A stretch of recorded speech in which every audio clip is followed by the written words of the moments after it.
नमस्कार, one India Hindi में आपका स्वागत है। कश्मीर के बड़े अलगाववादी नेता सैयद अली शाह गिलानी ने हुर्रियत कॉन्फ्रेंस में हर जिम्मेदारी से इस्तीफा दे दिया है। अपनी सेहत को देखते हुए गिलानी ने राजनीति से दूरी बनाने का फैसला लिया है। गिलानी कश्मीर के एक ऐसे नेता के तौर पर जाने जाते हैं जिसने पिछले 3 दशकों में न सिर्फ घाटी में अलगाववाद को बढ़ावा दिया, बल्कि उनकी वजह से घाटी के युवाओं ने हथियार तक उठा लिया। गिलानी की एक आवाज पर घाटी में सब कुछ बंद हो जाता था और युवा सुरक्षा कर्मियों पर पत्थरबाजी करने आगे आ जाते थे। गिलानी कश्मीर को पाकिस्तान में मिलाने की वकालत करता था। सबसे पहले जानते हैं क्या है all party Hurriyat conference. Hurriyat conference की स्थापना 9 मार्च 1993 को हुई थी। सैयद अली शाह गिलानी का इसमें अहम रोल था। गिलानी के अलावा मीरवाइज उमर फारूक, अब्दुल्ला गनी लोन, मौलवी अब्बास अंसारी और अब्दुल गनी भट्ट भी हुर्रियत कॉन्फ्रेंस की स्थापना में अहम सदस्य थे। कॉन्फ्रेंस के पहले चेयरमैन के तौर पर मीरवाइज उमर फारूक ने जिम्मेदारी संभाली। इसके बाद 1997 में इस पद पर सैयद अली शाह गिलानी जम गए। 29 सितंबर 1929 में बारामूला के सोपोर के गांव दुरू में सैयद अली शाह गिलानी का जन्म हुआ। सोपोर में प्राइमरी एजुकेशन हासिल करने के बाद ये पाकिस्तान के लाहौर गए, जो उस समय भारत का हिस्सा था। लाहौर में गिलानी ने कुरान और बाकी धर्मशास्त्रों की शिक्षा ली और फिर कश्मीर वापस आ गए। यूं तो गिलानी ने एक टीचर के तौर पर अपना करियर शुरू किया था, लेकिन आज़ादी के बाद कश्मीर के मसले में इनकी दिलचस्पी बढ़ गई।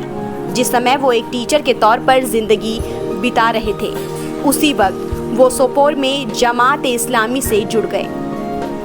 सन 1950 में गिलानी ने अपने राजनीतिक जीवन की शुरुआत की। 90 के दशक में घाटी में तेजी से सक्रिय हो गए।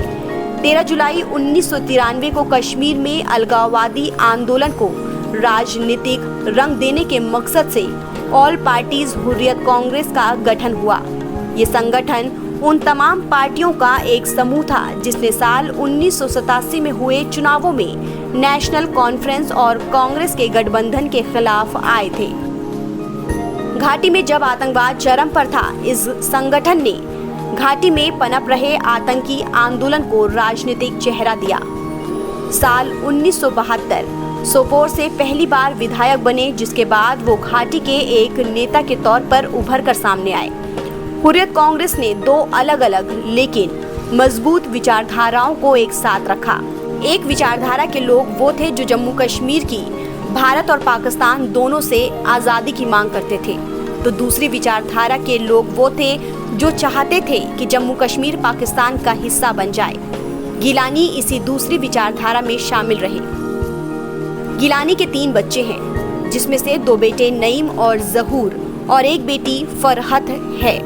नईम और उनकी पत्नी दोनों डॉक्टर हैं और दोनों पाकिस्तान के रावलपिंडी में प्रैक्टिस करते थे। साल 2010 में दोनों कश्मीर वापस लौट आए।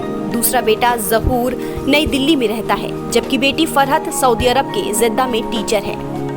अलगाववादी नेताओं पर घाटी के युवाओं को बहकाने और उनसे भारतीय सेना पर पत्थरबाजी कराने के आरोप लगते रहते हैं। ऐसे में सैयद अली शाह गिलानी ने सक्रिय राजनीति छोड़ने का फैसला लेने के बाद घाटी में एक बार फिर से अमन की उम्मीद बढ़ी है। इस खबर में फिलहाल इतना ही। तमाम अपडेट्स के लिए आप बने रहिए वन इंडिया हिंदी के साथ।